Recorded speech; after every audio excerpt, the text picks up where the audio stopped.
ভাৰতৰ অন্য প্ৰান্তৰত অসম আৰু পূব হিমালয়দি ঠিক একেধৰণে মংগোলীয় খেল কিছুমানৰ প্ৰৱেশ ঘটে।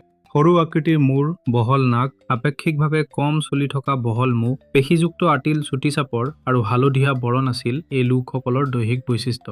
অসমৰ সুৰমা উপত্যকা আৰু উত্তৰ-পূব বংগক বাদ দি দ্ৰাবিড়সকলক এই নতুন চাম লোকে আঁতৰাই পঠিয়ায়।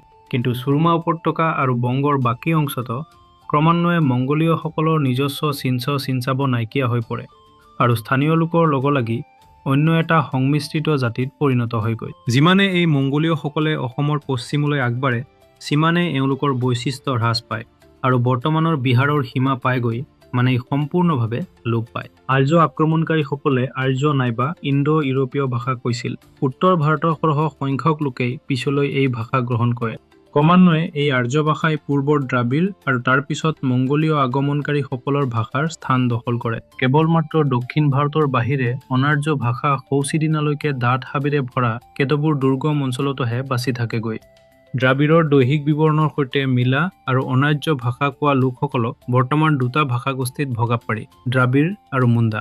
দক্ষিণ ভাৰত, ছোটনাগপুৰ আৰু ইয়াৰ দাঁতিকাষৰীয়া পাহাৰীয়া অঞ্চলৰ লোকে এতিয়াও দ্ৰাবিড় ভাষা কয়। আন লোকসকলে মুণ্ডা ভাষা ব্যৱহাৰ কৰে। দ্ৰাবিড় ভাষাৰ লগত সাদৃশ্য থকা ভাষাত কথা কোৱা কিছু লোক পাঞ্জাৱৰ পৰ্বতীয়া অঞ্চলতো আছে। কিন্তু এই লোকসকলৰ ভাষাৰ লগত দক্ষিণ ভাৰতৰ ভাষাসমূহৰ একো সম্বন্ধ নাই।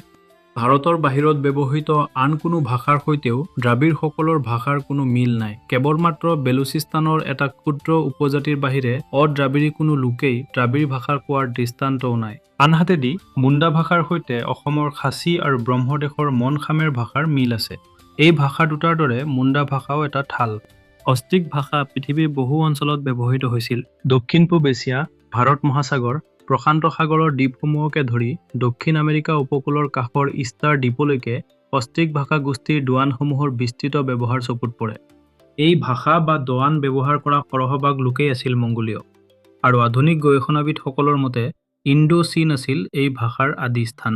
অৱশ্যে মংগোলীয়সকলৰ বাহিৰে অন্য লোকেও অষ্ট্ৰিক ভাষা ব্যৱহাৰ নকৰা নহয়। এই তথ্যসমূহৰ পৰা এইটোৱে প্ৰতীয়মান হয় যে দ্ৰাবিড়সকলে আদিতে দ্ৰাবিড় ভাষা কৈছিল আৰু মুণ্ডা মংগোলীয়সকলৰহে ভাষা আছিল। অসম আৰু ব্ৰহ্মদেশৰ মাজেৰে অহা স্বকীয় দৈহিক বৈশিষ্ট্যসম্পন্ন এই লোকসকল দিন যোৱাৰ লগে লগে পুৰণি দ্ৰাবিড় লোকসকলৰ সৈতে মিলি গৈছিল। মুণ্ডাভাষী উপজাতিসকলে মৃতকৰ স্মৃতিত শিলৰ খুঁটা পুতিছিল। উল্লেখযোগ্য যে বৰ্তমানৰ খাচীসকলেও এইদৰে শিলৰ খুঁটা পুতে। খাচীসকল নিঃসন্দেহে মংগোলীয় ফৈদৰ লোক, মংগোলীয় মুখাকৃতিৰ লোক। এতিয়াও মাজে সময়ে তেওঁলোকৰ মাজত চকুত পাৰে। খাচীৰ বাহিৰে অসমৰ বিভিন্ন অনাৰ্য দোৱানসমূহ তিব্বত চীন গোষ্ঠীৰ, বিশেষকৈ ইয়াৰ ব্ৰহ্ম উপগোষ্ঠীৰ অন্তৰ্ভুক্ত।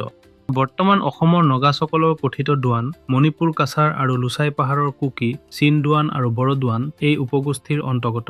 ব্ৰহ্মপুত্ৰ উপত্যকাৰ সকলোবোৰ অনাৰ্য ভাষা, গাৰো পাহাৰ, উত্তৰ কাছাৰ, কছাৰী, মেচ লালুং, ৰাভা, চুতীয়া সকলৰ দোৱানসমূহো এই গোষ্ঠীৰ ভিতৰত পৰে। ইয়াৰ পৰৱৰ্তী কালত টাই বা চান ভাষা কোৱা কেতবোৰ লোক, বিশেষকৈ আহোমসকলে এই অঞ্চলত প্ৰাধান্য বিস্তাৰ কৰে। মংগোলীয় আক্ৰমণকাৰীসকলৰ ভাষাসমূহৰ ভিতৰত বৰ্তমান খাচী ভাষাটোহে এই অঞ্চলত প্ৰচলিত।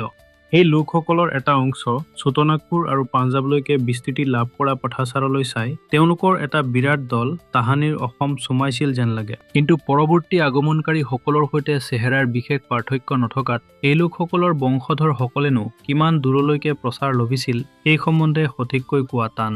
বোধ কৰোঁ খাচী আৰু জয়ন্তীয়া পাহাৰৰ বাহিৰে অন্যান্য অঞ্চলত তেওঁলোক পৰৱৰ্তী আক্ৰমণকাৰীসকলৰ হাতত পৰাজিত হয় আৰু কালক্ৰমত এই লোকসকলৰ ভাষা গ্ৰহণ কৰি তেওঁলোকৰ সৈতে মিলি যায়।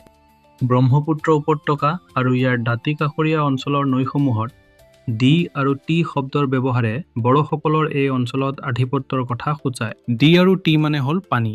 সেয়ে ডিব্ৰু, দিহিং, দিবং, দিগাৰ, দিখৌ, দিচাং, দিগাং, ডিমলা আদি নৈ নামবোৰে বড়োসকলৰ সম্প্ৰসাৰণৰ কথাকে প্ৰমাণ কৰে।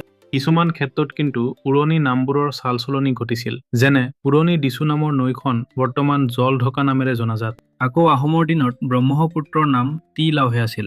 টি-লাওৰ পিছৰ শব্দটোৰ পৰা লোহিত্য বা লৌহিত্য, ব্ৰহ্মপুত্ৰৰ আন এটা নাম, শব্দটো ওলাইছিল যেন লাগে। লোহিত মানে ৰঙা। সংস্কৃত সাহিত্য মতে পৰশুৰামে তেওঁৰ তেজৰ দাগবোৰ এই নৈক ধুইছিল কাৰণে নৈখনৰ নাম হৈছিল লৌহিত্য। পুৰণি ভাষাৰ পৰা নানা ধৰণৰ নাম গ্ৰহণ কৰাৰ এনে বহুবোৰ কাহিনী সাহিত্যৰ পাতে পাতে পোৱা যায়। নেৱাৰসকলৰ ভাষাত কুচ্চি মানে পানী, আৰু ইয়াৰ পৰাই কুচি নামৰ উদ্ভৱ হৈছে বুলি বহুতে কয়। আনহাতেদি হিন্দু ধৰ্ম সাহিত্য মতে কৌশিক ৰজাৰ নামেৰেহে কোচি নৈৰ নামাকৰণ হৈছিল।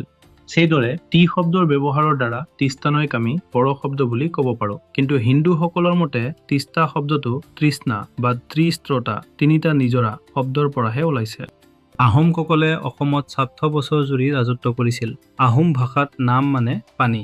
কিন্তু অসমৰ একেবাৰে পূব দিশতহে এই নাম শব্দৰ অলপ অচৰব ব্যৱহাৰ দেখা যায়, যেনে নামৰূপ, নামচচিক আৰু নামচাং। দিখনৈক তেওঁলোকে নামটো বুলিছিল, যদিও পুৰণি কছাৰী নামটোও বেছি জনপ্ৰিয় হৈ থাকিল। বড়োসকলৰ তুলনাত আহোমসকল সংখ্যাত তাকৰ হ'লেও তেওঁলোক আছিল অধিক প্ৰতাপশালী। কিন্তু অসমৰ ঠাইসমূহৰ নামাকৰণৰ ক্ষেত্ৰত আহোম শব্দ বৰ কম ব্যৱহাৰ হৈছে। ইয়াৰ পৰাই বড়োসকলে আহোম সকলতকৈ অসমত বেছি দিন ৰাজত্ব কৰিছিল যেন লাগে। বৰ্তমান অসমৰ প্ৰায় আধা লাখ লোকে বড়ো ভাষা কয়। কিন্তু লাহে লাহে বড়ো ভাষাই আৰ্য ভাষাত নিজৰ স্থান এৰি দি নিজে প্ৰায় লুপ্ত হোৱাৰ পথলৈ আগবাঢ়িছে।